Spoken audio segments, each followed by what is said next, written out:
Give me the blood, give me the skunk, Lord, give me the real thing. Whoa, whoa, whoa. Give me the blood, give me the skunk, Lord, give me the real thing. Yeah.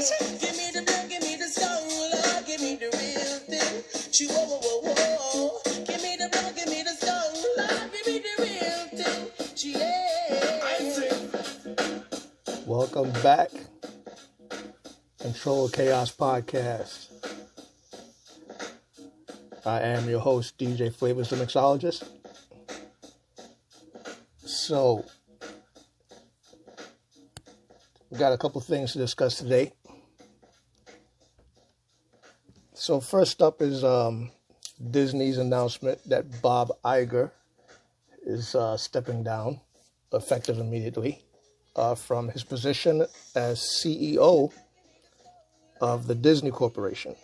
For those of you that don't have real insight into Bob Iger, he's been with the company since 1974. So he's put a lot of years into the company. And he began his career in 1974. He's been leading it as CEO for about 15 years.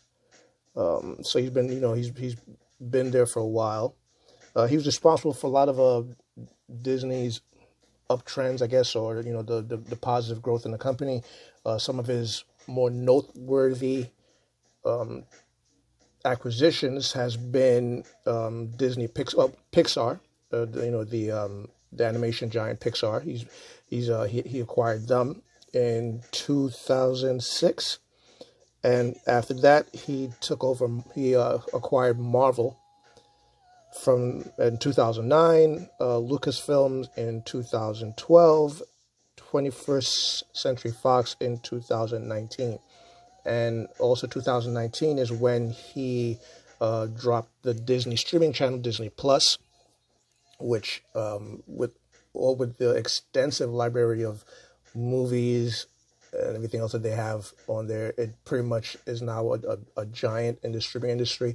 It put Netflix back a few, because people literally just gravitated to Disney Plus, and they're a juggernaut now. They're a force to be reckoned with. A lot of respect for what Bob Iger has accomplished, and as a CEO, his salary is $65.7 million. And when asked why he wanted to step away from the company, why he decided to step down, he said he just, he doesn't want to run the company anymore. And I mean, I can understand that when you've made that much money and your net worth is about $690 million. It's time to kind of take a step back and just, enjoy your money. That's pretty much all you really can do, is just sit back and spend it, or do the best you can to kind of spend time with your family and, enjoying the fruits of your labor, so to speak. The new individual that's going to be taking over Disney, and pardon the, because I do have notes. I've improved. I've got notes. I'm not sure the new person's name, but I know another person's name is Bob. I had his name written down. But he's stepping down, and Bob Chapek, who's been with the company 25 years, will assume the role of CEO, while Bob Iger will just be the executive chairman. So he'll still be on the board. He'll probably still be on the board of directors, still calling the shots behind the scene, but he won't have as much of a hands-on role with the day-to-day operations of the company. So Godspeed, Mr. Iger. You did a wonderful job with the company. You made a lot of strides. You increased the value of that company. Their stock rose like 400%. I think Disney stock is now like $165 a share. So if you have ever a time to invest, if you have $165 a share, then yeah, go ahead and invest that money. One of the key things that I think Bob Iger brought to the game was his ability to kind of see the bigger picture. And he always, when Disney bought out the Marvel universe, at first there were a lot of people that weren't with it. They were very upset. They thought, that Disney taking over will kind of just taint the way that the company functions, and people didn't look at it as a good, they kind of like, say, hey, leave Marvel alone. It's a standalone brand. But and I'm not a big comic book person. I'm not. I've never really been one of the people that's been into the comics heavy. Never really, been to Comic-Con. I have a cousin that, I think he draws for Ant Hill Comics. He's actually I think it's his company. Nigel Carrington. So, I never really saw a problem with it, and a lot of people kind of just weren't really comfortable with the fact that he took it over. They thought it was going to be, that it was going to kind of just taint the image, but with the extensive library they have, I think they've done a good job. I saw Avengers Endgame, awesome movie, and this is coming from a person that was never really into the whole superhero genre. I mean, when I grew up, I was into Superman and whatnot and Batman, but that's the DC universe and everything else. But Spider-Man, I watched the first Spider-Man when it came out. I was pretty impressed with it, but my only complaint with what Disney has released lately is the remake of The Lion King. I think that was probably the worst live action remake that they could have done. They should have just left it alone. There was really no reason to reinvent the wheel on this one. I think my biggest complaint is that they overlooked the talent that they already had, and they could have just tapped back into. They brought James Earl Jones back to assume the lead voice for Mufasa, but let's look at what they didn't, or who they didn't tap to kind of come into this. They left Jeremy Irons, who was the voice of Scar, and who did a phenomenal job of that. He brought that cartoon figure to life. He brought Scar to life. He gave Scar that energy and that dimension that he needed. Then you also had Whoopi Goldberg, who played Shenzi, and then you had Cheech Marin. You also had Robert Guillaume has passed away. He was Rafiki. So I understand that there will be some changes need to be made with the loss of a few characters. The voice actress who played the role of Sarabi passed away, so I understand you having to get someone to replace her. But Nathan Lane is still alive. I mean, almost 95% of your cast is still alive and well and could do the role. I know you couldn't. Jonathan Taylor Thomas, who played Simba, young Simba, obviously grown up, so you couldn't get him. But Matthew Broderick, who played grown Simba, could have still played the role. I think they really dropped the ball on that one. But aside from the casting, the animation was trash. It really was. The CGI, and I get it. They went for photorealism, and the positives of that was that it's the scenery was awesome. They did a good job with the scenery and whatnot, and they really they brought that thing to life. But that for me is where the benefits of it ended. And I get it. If it's supposed to be live action, which we all know it's CGI, that the characters won't emote because lions don't emote and everything else. But it's just it was like watching a third grade play. You're happy because it's being done to a degree, but it was basically trash. It was, to me, the worst remake ever. And this is coming from a person that at first thought the Aladdin remake was going to be trash. And I remember giving my program director a hard time over that, and she was like, "Oh, you got to check it out. It's really good. It's really good." And my main thing about not liking it was that I was kind of like stuck on Robin Williams being the genie and finding someone to fill his shoes, and the job he did of bringing the genie to life would have been hard to do. But hats off to Will Smith. He did a good job. And even though I really wasn't 110% behind it at first, not that my opinion makes much of a difference to anyone at Disney, but I really didn't think Will Smith would be able to add anything to that character or bring that character to life. But, hey, hats off to my man because he did a good job. He really, he brought his style and his flair to that. And, kudos to Will Smith for an awesome job of doing that. But everything else was trash.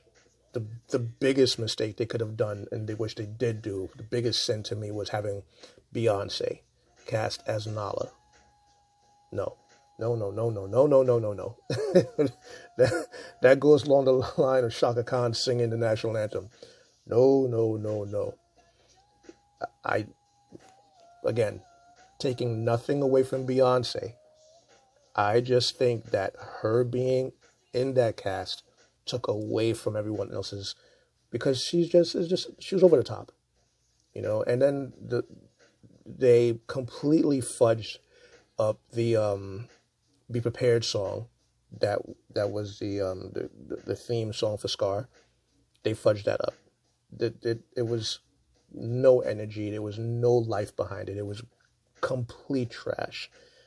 I thought it was the worst thing ever made, so that whole remake was garbage. And which surprisingly, because Jon Favreau, who directed it, also directed Jungle Book, and that movie is probably one of the best live action remakes I've seen. It was well shot, well directed, storytelling was great, the scenery was well put together. It was a solid project that he did a good job on. And then you have him completely shit in the bed with The Lion King, and then he kind of he redeems himself with with Mandalorian, which I think is a really good show. It's a good series.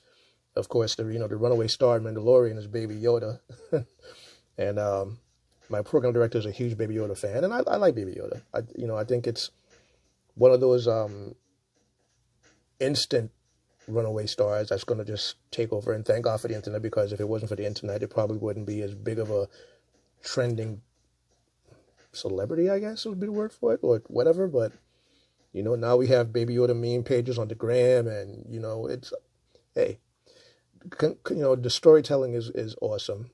The casting is great, because he casted and forgive me for forgetting the actor's name, who was in Game of Thrones, that played Oberyn Martell, and his name's on the tip of my tongue, and it'll probably come back to me after I'm done recording this. But he does a good job playing the Mandalorian. His guest star, who plays I'm not sure if it's it's not a love interest, but she's like his partner in crime. She's a former, I think, MMA fighter and model. She gorgeous as hell. I give her that, man. She got some guns and she could hold herself down. But yeah, kudos to Bob Iger and Jon Favreau for coming up with that and putting that to work, because that kind of redeemed Disney in my eyes. They really, really shit the bed with Lion King. Everything else, though, the Star Wars universe is good. I quite frankly think it's enough is enough. How many times can you tell the same story? You have the Rise of Skywalker, which I thought was the last of it, but apparently they are proceeding with other episodes, and that's just, to me, is overkill. There's after a while you kind of just you really can't tell the story any more than it's already been told. I get it. The first three were was a story, and then you had the prequels that came after that, which were well done. My only complaint is the actor that played a young Anakin Skywalker, and for the love of me, I forgot, Hayden Christensen. His acting was dry. I